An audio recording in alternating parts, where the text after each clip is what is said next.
사랑하는 성도 여러분, 6월 27일 목요일 아침입니다. 하나님의 은혜와 평강이 함께하기를 축복합니다. 좋아요, 구독 꼭 눌러주세요. 우리 천만 성도 교태하는 그날까지 함께 달려가도록 하겠습니다. 오늘 우리에게 주시는 하나님의 말씀은 열왕기하 4장 18절에서 37절까지의 말씀인데요. 우리 18, 19, 20절 말씀 이어서 보도록 하겠습니다. 그 아이가 자라매 하루는 추수꾼들에게 나가서 그의 아버지에게 이르렀더니 그의 아버지에게 이르되 내 머리야 내 머리야 하는지라. 그의 아버지가 사환에게 말하여 그의 어머니에게로 데려가라 하매 곧 어머니에게로 데려갔더니 낮까지 어머니의 무릎에 앉아 있다가 죽은지라. 아멘. 엘리사가 그 수냄 여인에게 많은 도움을 받았습니다. 그래서 순회전도 할 때마다 이 수냄 여인이 정성을 다해서 엘리사와 게하시를 정성껏 도왔죠. 뿐만 아니라 섬겼습니다. 뿐만 아니라 그들이 거처할 방도 한 칸 마련해 주어서 언제든지 왔다 갔다 하면서 자기 집에 유숙할 수 있는 그런 아름다운 그런 배려를 하는 그런 아름다운 모습을 가지고 있는 거죠. 자, 이 수냄 여인의 정성스러운 섬김에 의해서 감복을 입은 엘리사가 하나님의 말씀으로 아이가 있을 것이다 이렇게 말했고, 그 여인은 바로 다음 해에 아이를 낳는 그런 축복을 받게 되었습니다. 없던 집에 마음속에 늘 언제나 엉그러져 있었던 그 여인의 삶에 있어서 아이가 태어났으니까 얼마나 기쁘겠습니까?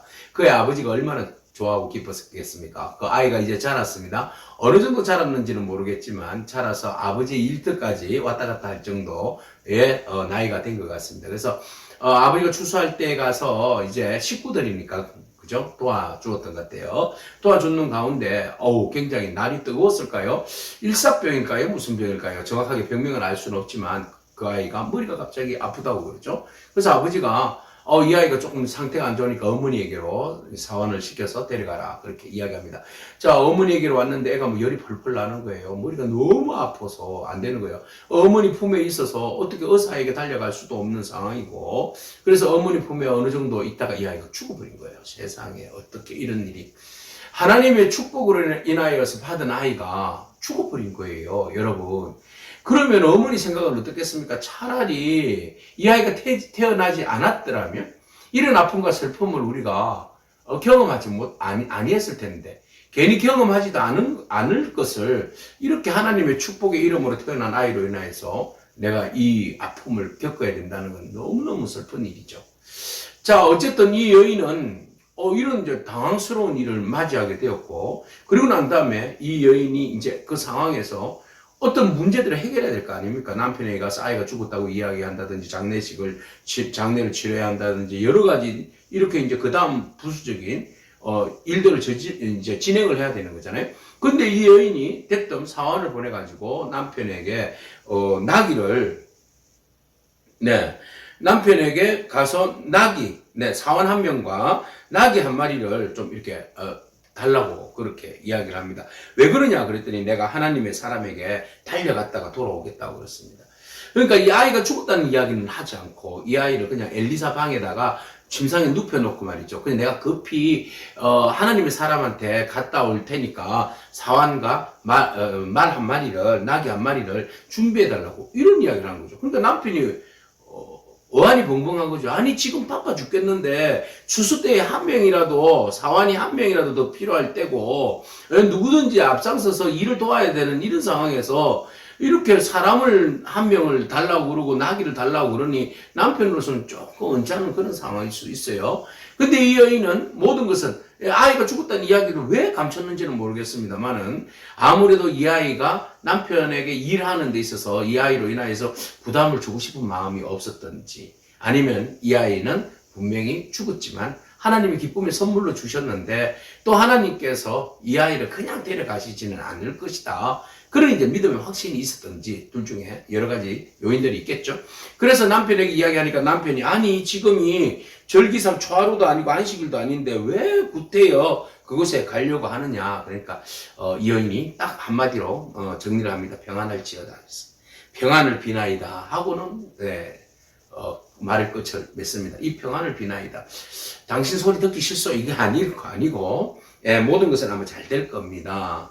내가 지금 당신에게 말은 못하지만 앞으로 큰 일이 있는데 사실은 이 일을 위하여서 지금 문제를 해결해야 하는데 앞으로 이 모든 일이 주의 은혜 안에서 평안한 가운데 잘 될 것입니다. 이런 이제 의도에서 말을 한 것 같아요. 그래서 평안이 있을지어다. 그렇게 하고 그 다음에 24절에 보니 이에 나귀의 안장을 지우고 이제 남편이 허락한 거죠. 어쩔 수 없이 사환을 데리고 이제 시기를 멈추지 않고 달려갑니다. 그래서 여인이 말합니다. 나를 위하여서 달려가기를 멈추지 말라. 급한 거잖아요. 그죠? 그러니까 남편에게도 뭐 자세하게 구체적으로 막 이렇게 이야기할 필요가 없는 거죠. 지금 문제는 터졌고 문제 해결을 위해서 오로지 그 해결을 할 수 있는 유일한 길은 누구밖에 없다는 거죠. 하나님의 사람. 네. 하나님이 주셨으니까 하나님이 응답해 주셔야 된다는 그런 간절한 마음이 이 여인에게 있는 거죠. 이 여인이 어려운 일들을 만났을 때의 문제를 해결하는 그 방법이에요. 삶의 문제가 터졌다. 그러면 그 문제를 해결할 수 있는 방법이 여러 가지가 있는데 이 여인은 바로 하나님의 사람에게 쫓아가는 겁니다.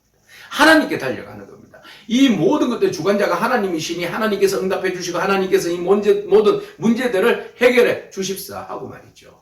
그래서 사환을 한 명 데리고 나귀를 태워서 빨리 달려갔는데 갈멜산으로 달려갔어요. 갈멜산은 한 40km 정도, 수넴에서 한 40km예요. 꽤 먼 거리입니다. 그래서 달려가자마자 엘리사가 보니까 수넴 여인이 오는 거예요. 그걸 게하시에게 빨리 가서 맞이해라 라고 이야기를 해요. 그리고 이 여인이 대뜸 또 와서 왔을 때에 엘리사가 묻습니다. 그래, 잘 지냈느냐 이런 인사죠. 그래서 너는 평안하냐, 너의 남편도 평안하냐, 너의 아이도 평안하냐 이렇게 물었어요. 그러자 이 여인이 하는 이야기가 네 평안합니다 이런 이야기를 한 겁니다. 평안하지 않죠. 지금 상황은 불편합니다. 너무너무 힘든 시간입니다. 그럼에도 불구하고 이 여인은 담대하게 외칩니다. 평안합니다.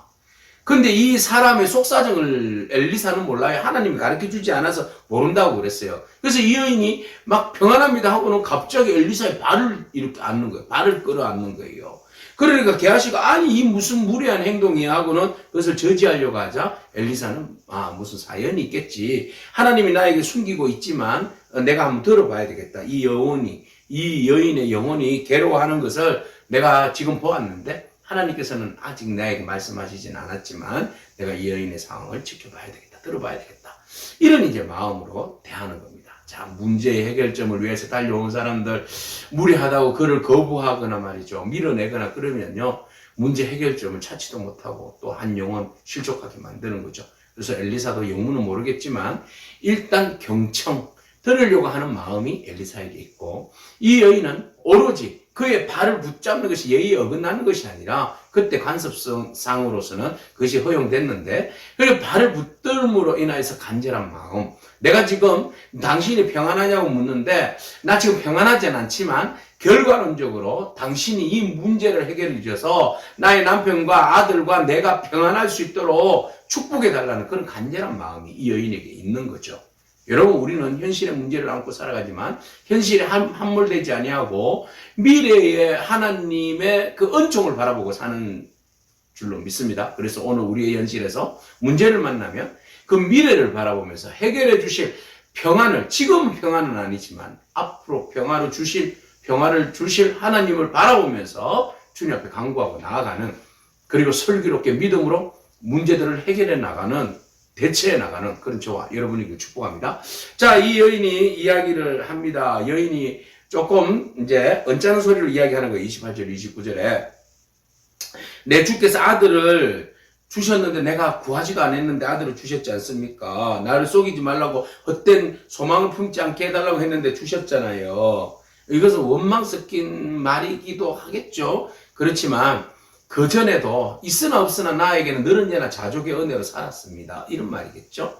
자, 그래서 이 여인은 뭐 투정하려고 간 거 아니잖아요. 그죠? 지금 어떻게 하든지 지금 아이를 눕혀놓고 1시간 급하게 40km 달려왔는데 빨리 지금 엘리사를 데리고 집에 가는 게 목적이에요. 그래서 아이를 엘리사가 가면 분명히 살아나리라는 그런 이제 마음의 믿음이 있는 거죠. 그래서 지난번에 내가 아이도 필요 없고 그게 대해서 그렇게 간절한 마음도 없었는데 그렇게 은혜를 주셨는 거 아니겠습니까? 그런데 그 아이가 지금 죽었어요. 어떡하는 말입니까? 네?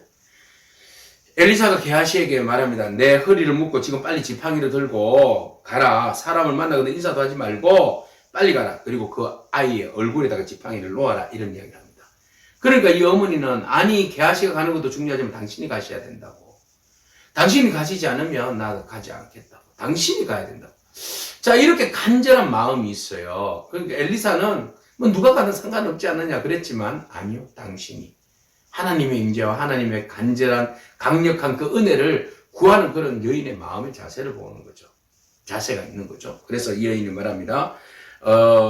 살아계신 당신의 영혼이 하나님께서 살아계신과 당신의 영혼이 살아계심을 두고 맹세하노니 내가 당신을 떠나지 아니하리라. 절대 떠날 수가 없습니다.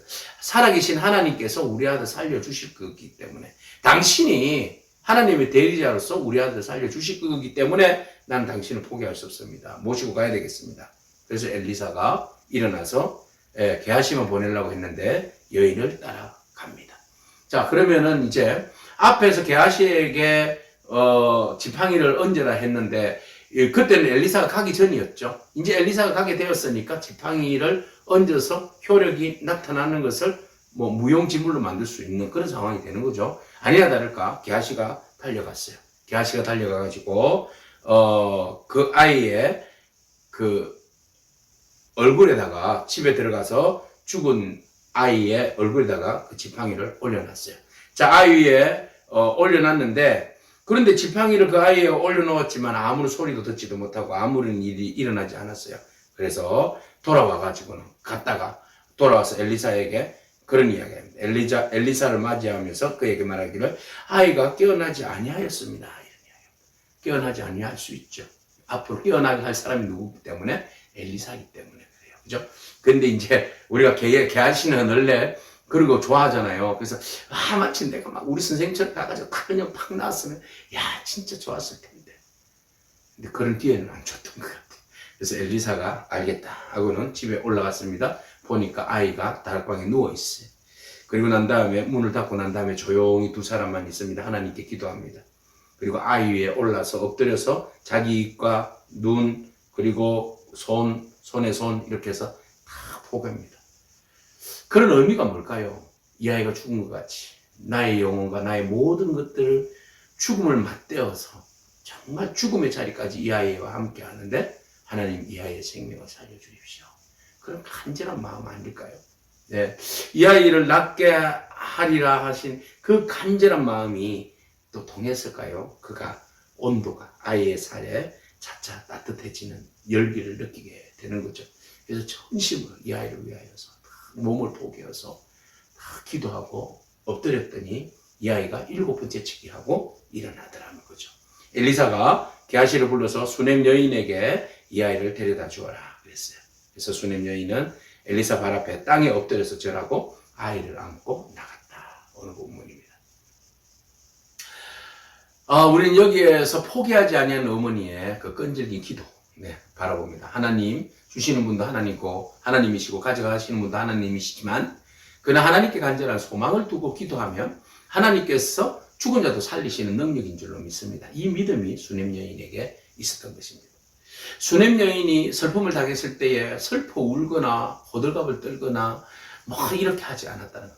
굉장히 힘든 상황 가운데서도 평정심을 잃지 않고 남편에게까지 그것을 숨기고 말이죠. 숨기려고 숨긴 것이 아니라 곧 평안의 소식을 전해줄 것이라는 믿음의 확신이 있었기 때문에 그래서 떠벌리지 아니하고 빨리 문제 해결을 위해서 신속 정확하게 움직이는 이 여인의 아주 명석한 지혜로움 그리고 믿음 있는 삶의 행동들을 바라봅니다.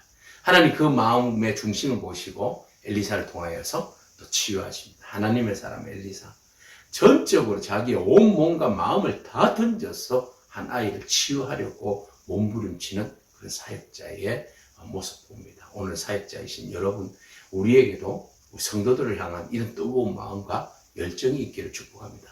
자, 이 모든 것들의 종합적으로 우리를 치유하시고 살리시고 다시 이렇게 세우시는 하나님의 놀라운 은혜를 바라봅니다.